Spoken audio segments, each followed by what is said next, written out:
સ્વામિનારાયણ હરે. સંવંત 1877ના ભાદરવા સુધી પડવાને દિવસ સ્વામી શ્રી સહજાનંદજી મહારાજ ગામ શ્રી સારંગપુર મધ્યે જીવા ખાચરના દરબારમાં ઉત્તરાદે 12 ઓરડાની ઓસરીએ ઢોલિયા ઉપર વિરાજમાન હતા અને સર્વે શ્વેત વસ્ત્ર ધારણ કર્યા હતા અને પોતાના મુખારવિંદની આગળ મુનિ તથા દેશ દેશના હરિભક્તની સભા ભરાઈને બેઠી હતી. પછી નિર્વિકારાનંદ સ્વામીએ પ્રશ્ન પૂછ્યો છે, સાધુને વિશે કયા ગુણ અખંડ રહે છે અને કયા ગુણ આવે જાય એવા છે? પછી શ્રીજી મહારાજ બોલ્યા છે, એક તો આત્મનિષ્ઠા અને બીજો સ્વધર્મ અને ત્રીજો ભગવાનના સ્વરૂપનો નિશ્ચય. એ 3 ગુણ તો અખંડ રહે છે અને બીજા ગુણ તો આવે ખરા ને પાછા જાય પણ ખરા. માટે બીજા ગુણ તો આવ્યા ગયા રહે છે અને એ 3 ગુણ તો અખંડ રહે છે.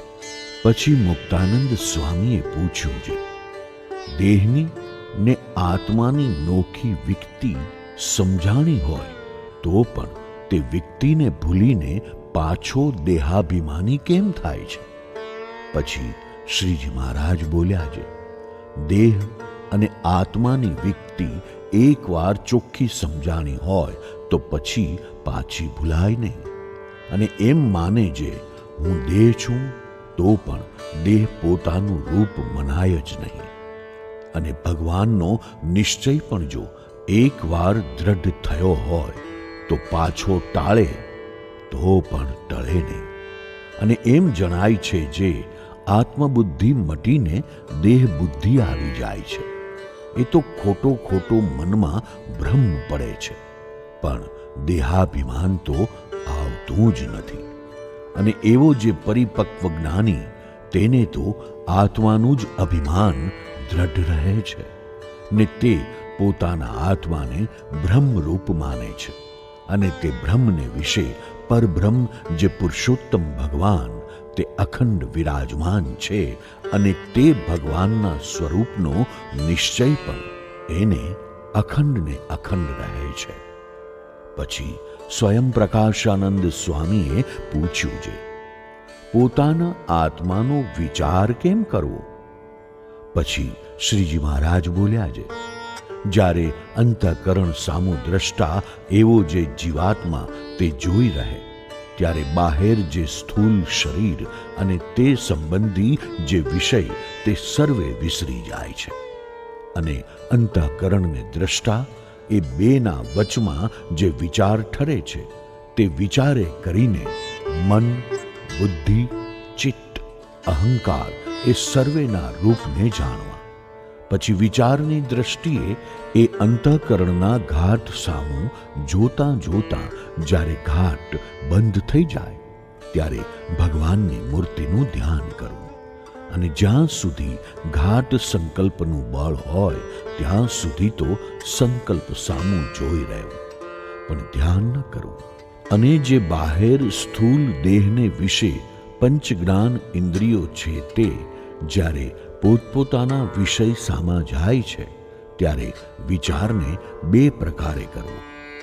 એક તો જે વિષયને આકારે ઇન્દ્રિયો થયા હોય તે વિષયને આકારે વિચાર કરવો, અને બીજો તે ઇન્દ્રિયોના ગોલોકને વિશે જે જોનારો દ્રષ્ટા છે તે દ્રષ્ટાને આકારે વિચાર કરવો.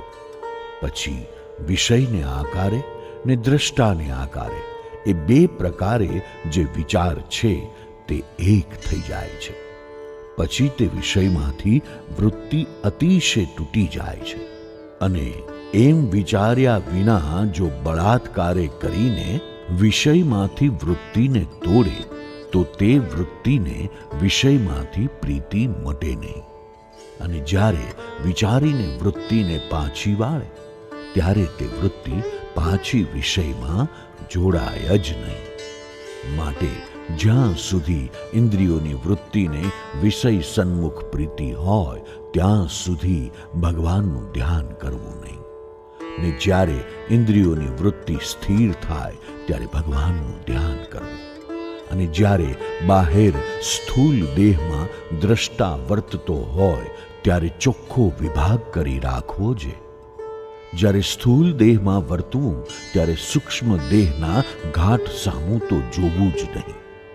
અને જ્યારે અંતઃકરણ સન્મુખ જોવું ત્યારે સ્થૂલ દેહને વિસારી દેવું અને દ્રષ્ટાને ને દ્રશ્યને મધ્યે જે વિચાર છે તે વિચારે કરીને એમ સમજવું જે દ્રષ્ટા ને દ્રશ્ય તે અતિશય જુદા જ છે એમ સમજીને દેહના ભાવ તે દેહને વિશે હોમવા અને દ્રષ્ટા જે ચૈતન્ય તેના ભાવ તે ચૈતન્યને વિશે હોમવા અને બાળ, યૌવન, વૃદ્ધ, સ્થૂલ, કૃશ, જીવવું, મરવું એ સર્વે દેહના ભાવ છે તે આત્માને વિશે માનવા જ નહીં અને અછેદ્ય, અભેદ્ય, અજર, અમર, જ્ઞાનરૂપ, સુખરૂપ, સત્તારૂપ એ જે સર્વે આત્માના ભાવ છે તે કોઈ કાળે દેહને વિશે સમજવા જ નહીં. એ ગુણ તો આત્માને વિશે સમજવા. એવો જે વિચાર તે જ્યાં સુધી ઘાટ સંકલ્પનું બળ હોય ત્યાં સુધી મૂકવો નહીં. જેમ રાજા હોય તે જ્યાં સુધી શત્રુનું બળ હોય ત્યાં સુધી રાજગાદીએ બેસીને સુખ ભોગવે નહીં. અને જ્યારે શત્રુ માત્રનો નાશ થઈ જાય ત્યારે પોતાના રાજ્યના જે વૈભવ છે તેને ભોગવે છે. તેમ જે ભગવાનનો ભક્ત હોય તેને જ્યાં સુધી મનને ઇન્દ્રિયો રૂપી શત્રુ પીડતા હોય ત્યાં સુધી પૂર્વે કહ્યો એવો જે વિચાર તે દ્રઢપણે રાખવો અને જ્યારે મન ઇન્દ્રિયોના ઘાટ સર્વે શમી જાય ત્યારે પરમેશ્વરના સ્વરૂપનું ધ્યાન કરવું. ઇતિ વચનામૃતમ. એવી રીતે સારંગપુરનું 12મું વચનામૃત થયું.